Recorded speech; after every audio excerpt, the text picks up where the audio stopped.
Broadcasting from the business capital of the world, this is the Podcast Business News Network. Jimi, Bethel joining us here, the founder and president of Project Safe Hands, and he's joining us live today from Mesa, Arizona.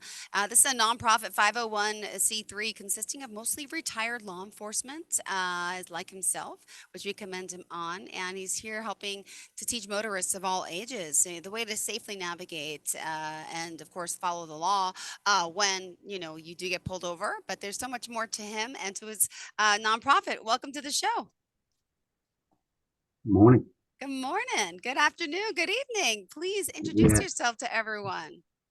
Good morning. Good afternoon, Arizona, America. I'm Jimi Bethel, President, CEO of Project Safe Hands, a community 501c3 based in Phoenix, Arizona. We are consisting of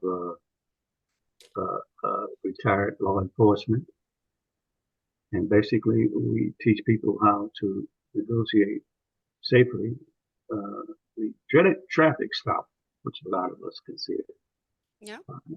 Which, of course, has been in the limelight quite a bit lately. With Tyree, Nickel, and George Floyd. We could go on and on with that.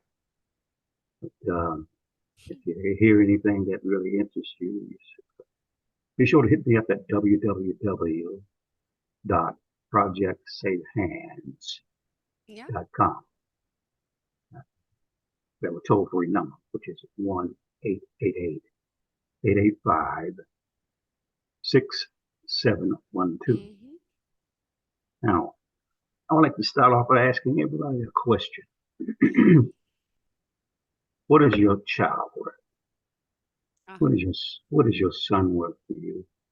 Everything in the whole entire world. Yeah, your son, your daughter, your niece, your nephew, your loved one. Yeah. So, pay close attention, because some of the things that will be revealed could save their lives or your life. And I mean that from the bottom of my heart. Put my heart into this project. I can go out of it except the satisfaction that I'm helping someone. I'm helping us negotiate from point A to point B in a safer manner.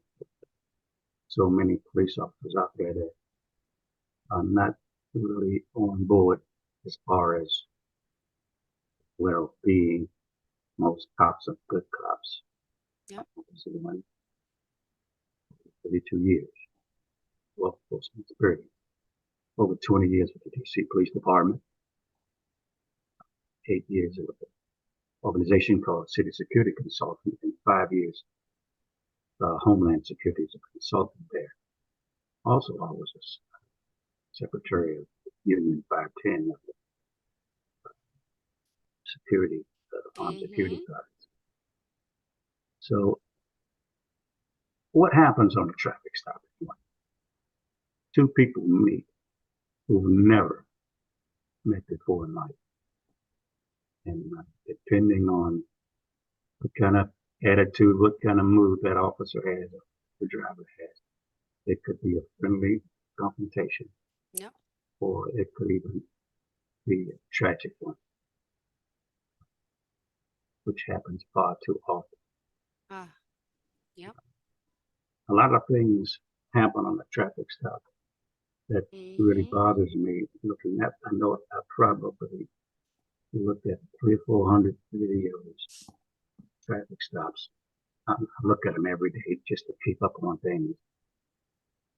And one thing that people have in common when they're stopped by police officers, they want to know why they're being stopped, why they have to show their license. Now, let me say this.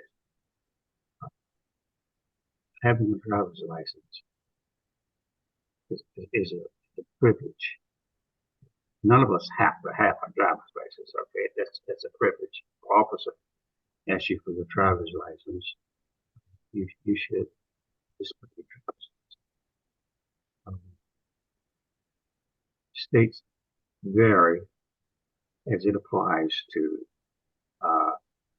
stop and frisk and things of that nature. It's hard to say exactly what you should do in one state and not do in another state. This is why we have started Project Safe Hands. Now, what Project Safe Hands is going to do, let me show you exactly what Project Safe Hands is. Let me show you what Safe Hands are, period. This is Safe Hands right here. This is what they look like. This is the package that they come in. Okay. Now, to make this a lot more attractive, the only thing it does is it covers the fingers of the hand. You see that it covers the fingers, leaving the thumb exposed. That's a perfect color. And Right. they're joined by a small cord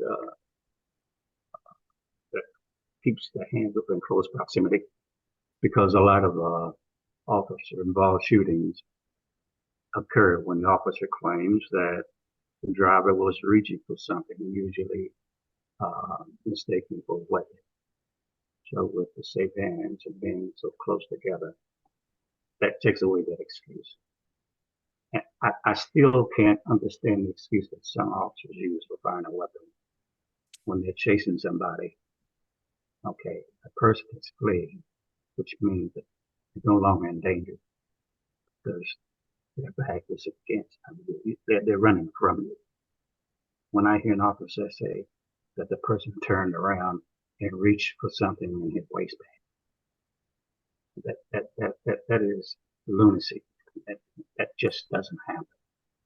You know, I've yet to chase my share of felons and misdemeanors, and I've never had anybody turn around knowing that they're being chased by a police officer with a gun and pretend like they have something in their waistband. Yeah. If they go to their waistband, they got a weapon. But just to be turning around and stop chasing me, I'm going to shoot you. No, it doesn't work that way. As a lot to really digest there. I have a problem also with the fact, and these are things that officers can't change themselves, but in police-involved shooting, the reason you have so many, just my opinion, is the fact that it takes so long to investigate police-involved shooting. Anywhere from 6 months to 2 years. This is a lot of why Colin Kaepernick started his protest, taking the knee, because police officers, he felt, and there's some justification, that police officers were shooting people basically to get time off. Okay, it sounds crazy, I know, but it's a stressful job, a very stressful job. And what happens when you're out of leave? The job doesn't pay a lot. You got Uncle Bob over there, he's got a carpenter business. And you can work part-time for him and plus get paid because you shot somebody. Now you're getting two incomes. Some poor families seem some nearer to God.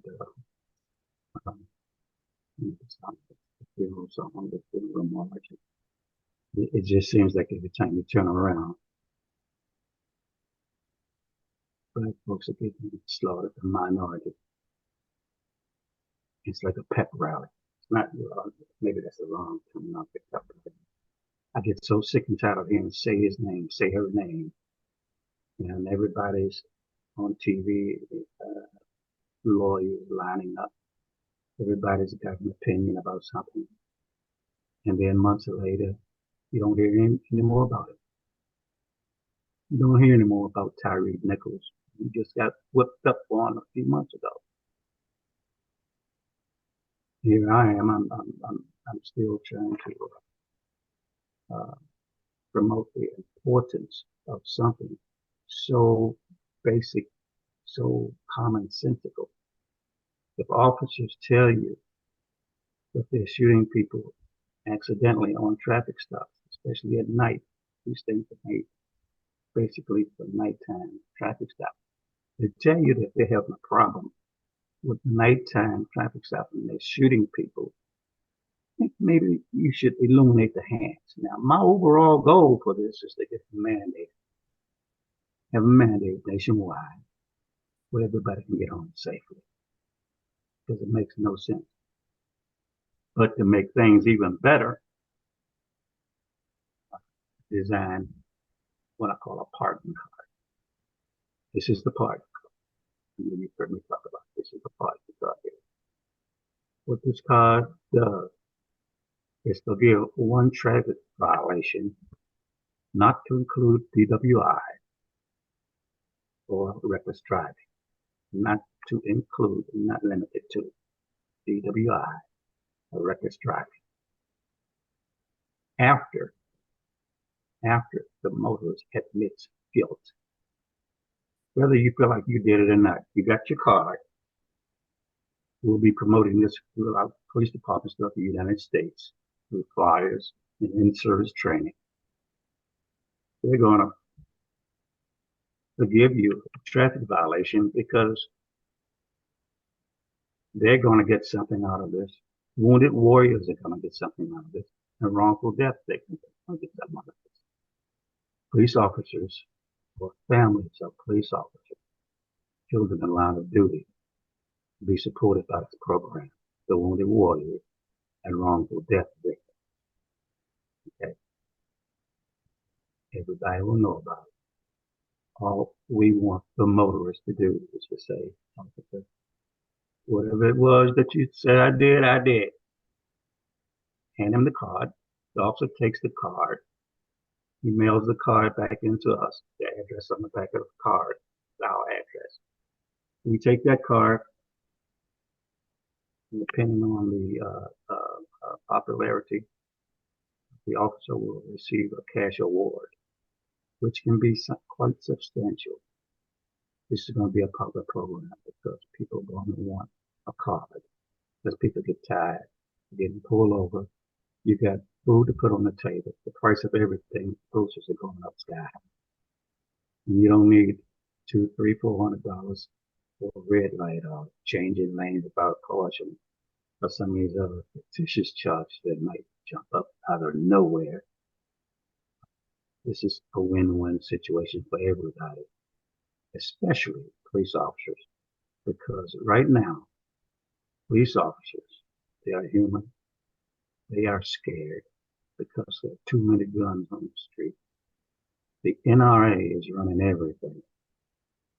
Everybody's breaking down to the NRA. So what we have to do as citizens, police officers, first of all, I think are finally realizing that their true supporters don't walk the halls of Congress. They don't. We were warned many years ago that the police departments nationwide would be infiltrated with white domestic supremacists.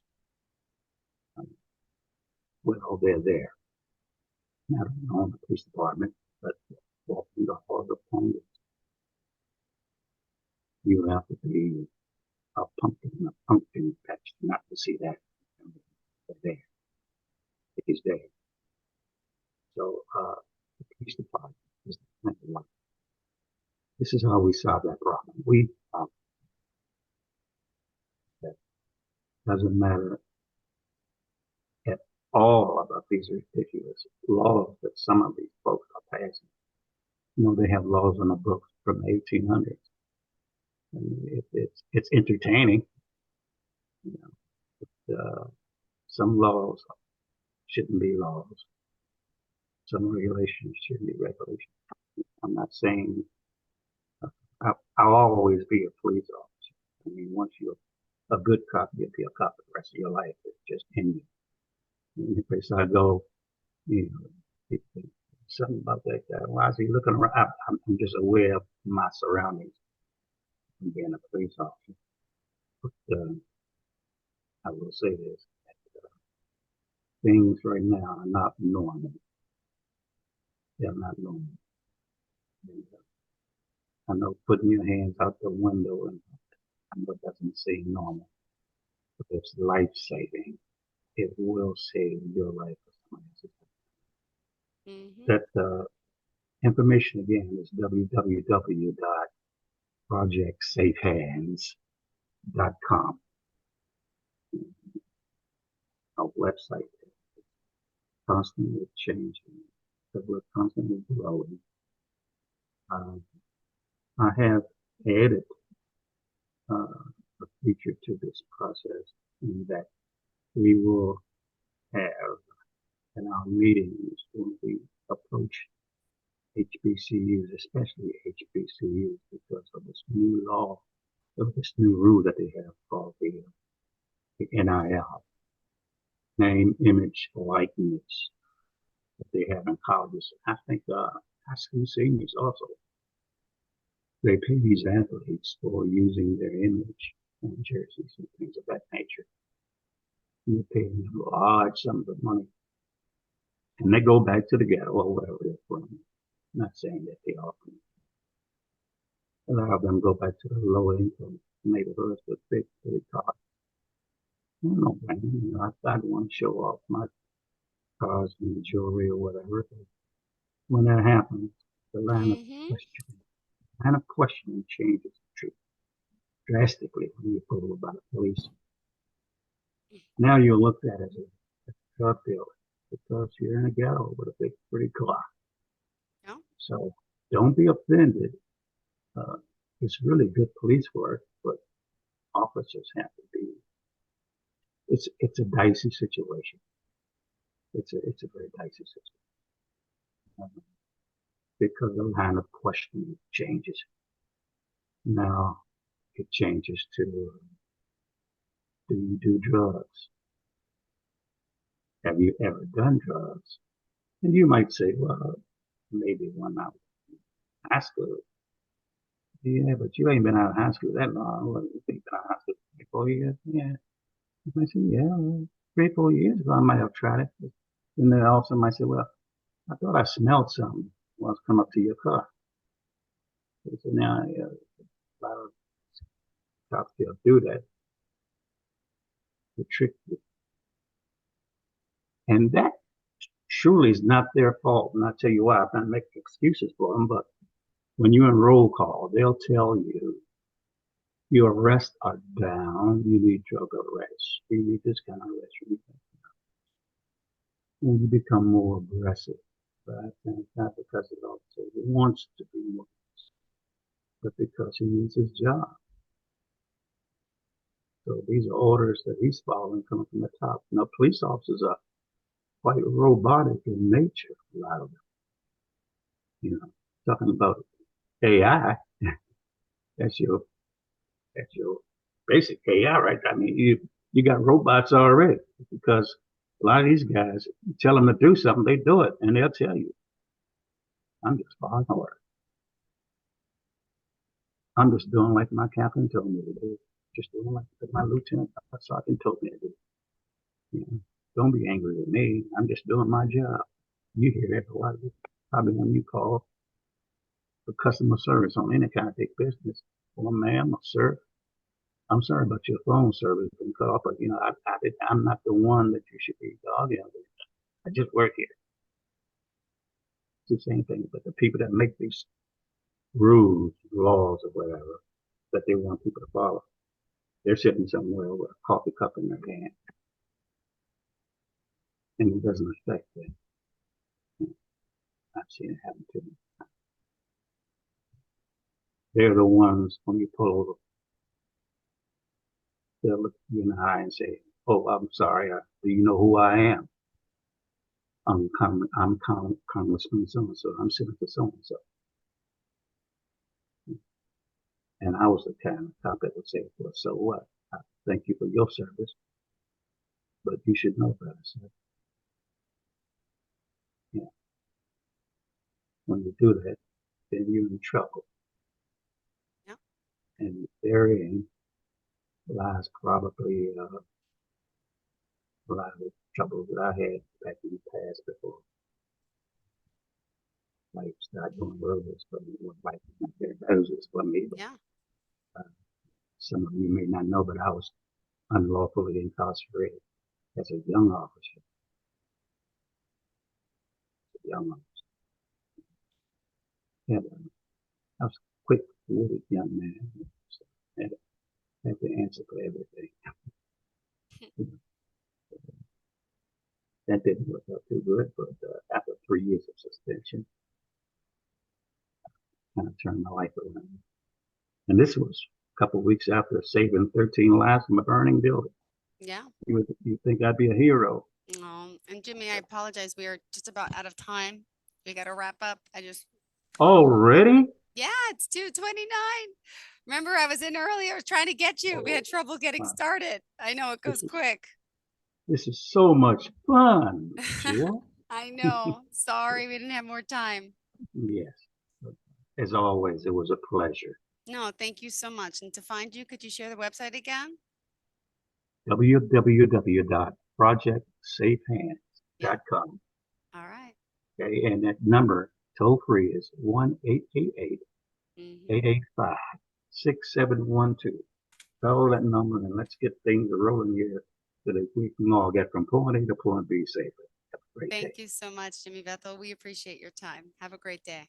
Are you looking for even more of the podcasts and hosts that you love? The Podcast Business News Network is proud to announce that you now have even more ways to listen live. Check out the MyTuner Radio, online radio box, and Simple Radio apps on iOS and Android, or find us online. Search for Business News Network on mytuner-radio.com or search Podcast Business News Network on streama.com and onlineradiobox.com/US. Take your podcast on the go and don't miss a minute of the action.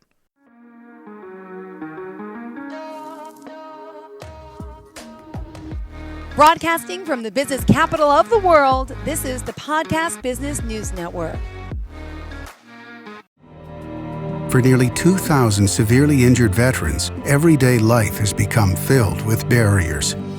Day-to-day simple tasks can become pretty daunting. I have to carry my chair up 2 flights of steps or have somebody do it for me. What scares me the most is just the falling. When I'm struggling with my house, I think, to have that one great barrier just knocked down, it's crucial.